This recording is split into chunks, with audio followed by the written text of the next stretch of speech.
بسم الله الرحمن الرحيم.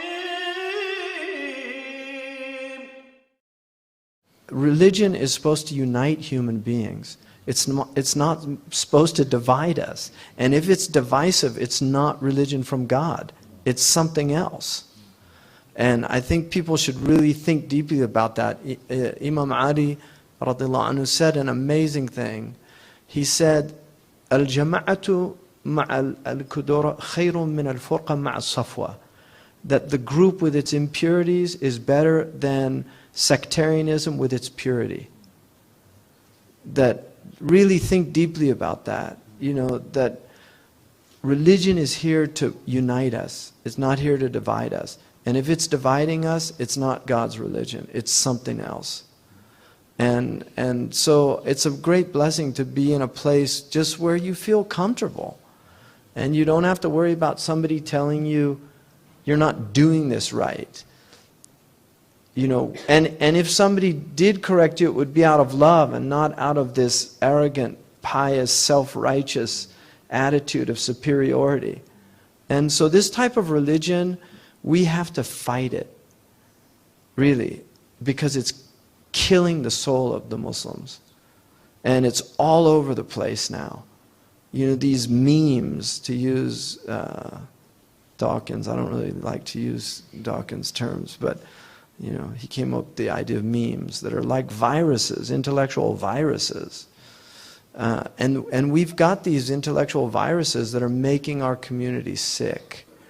And we really need to, you know, wash our hands, you know, in order not to get, right? You wash your hands. We have to clean our, you know, really purify ourselves just to make sure we're not infected by these attitudes and this arrogance and these things that are so antithetical to the Muslim spirit.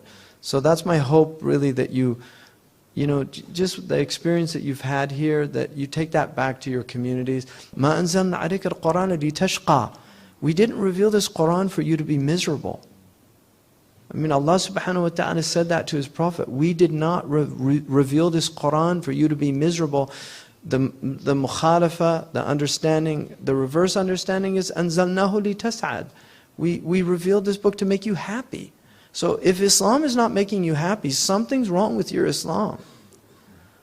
And if you're making other people unhappy, you know, woe unto you for driving people out of Islam.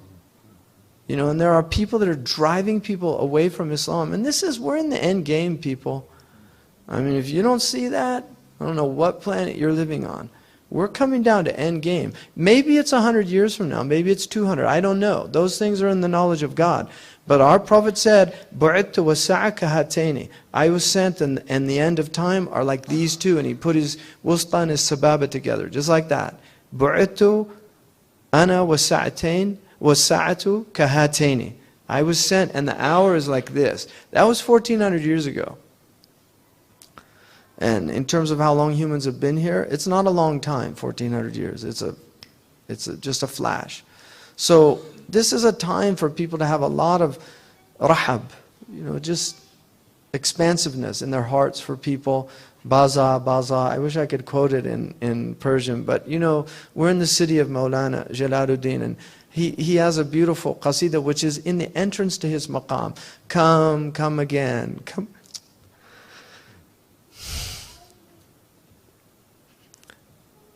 You know, whatever you've done,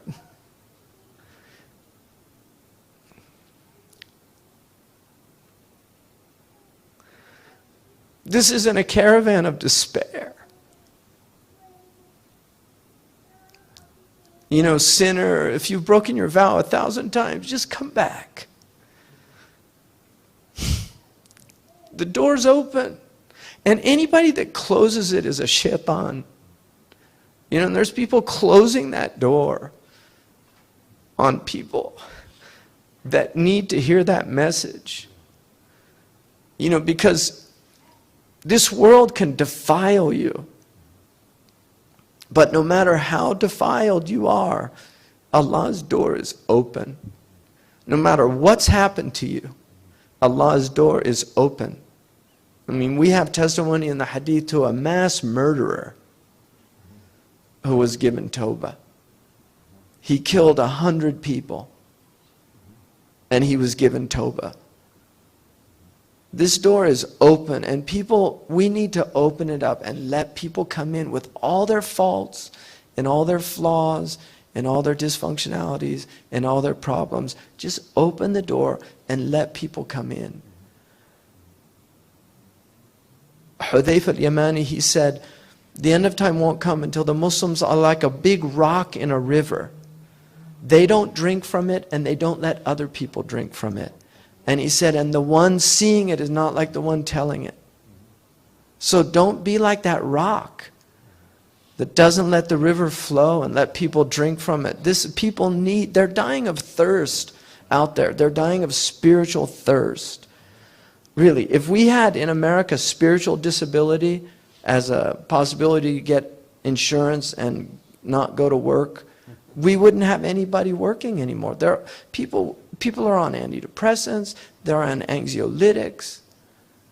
They're really not well. People aren't well. And the reason they're not well is because they're not fulfilling their purpose. You cannot be well unless you're being human. We were created to be human, and the way that we are human is to surrender. It's just to surrender, to give up, to not fight Allah. And that's Rihla, it's contentment, it's when the qadr comes, mashallah, qaddar Allah ma sha'an fa'al. I was in a taxi in Saudi Arabia, and this Saudi man, he said, why do they hate us in America? I told him I was from America. He said, why do they hate us?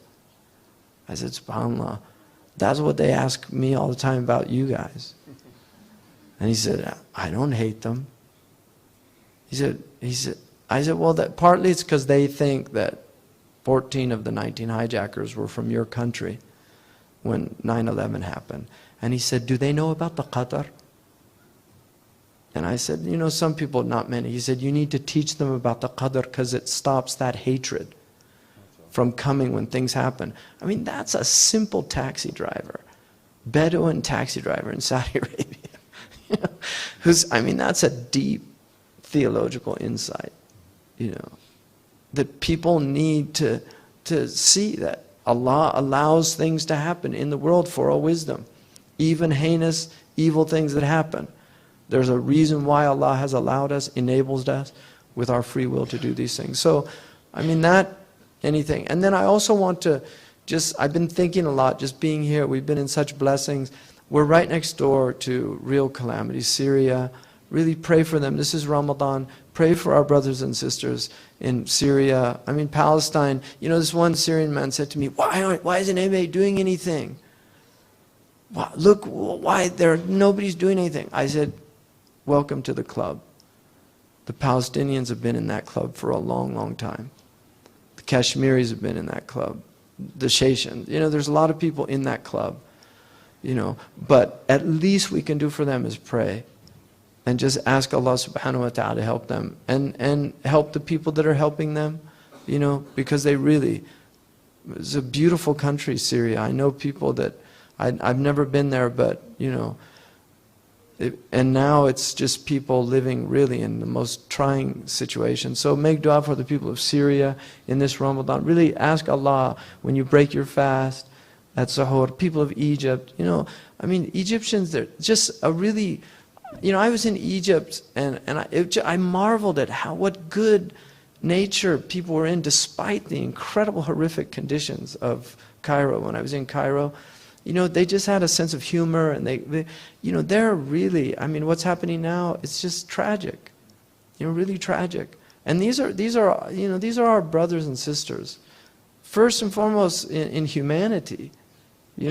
Just wherever human beings suffer, we should be troubled by it.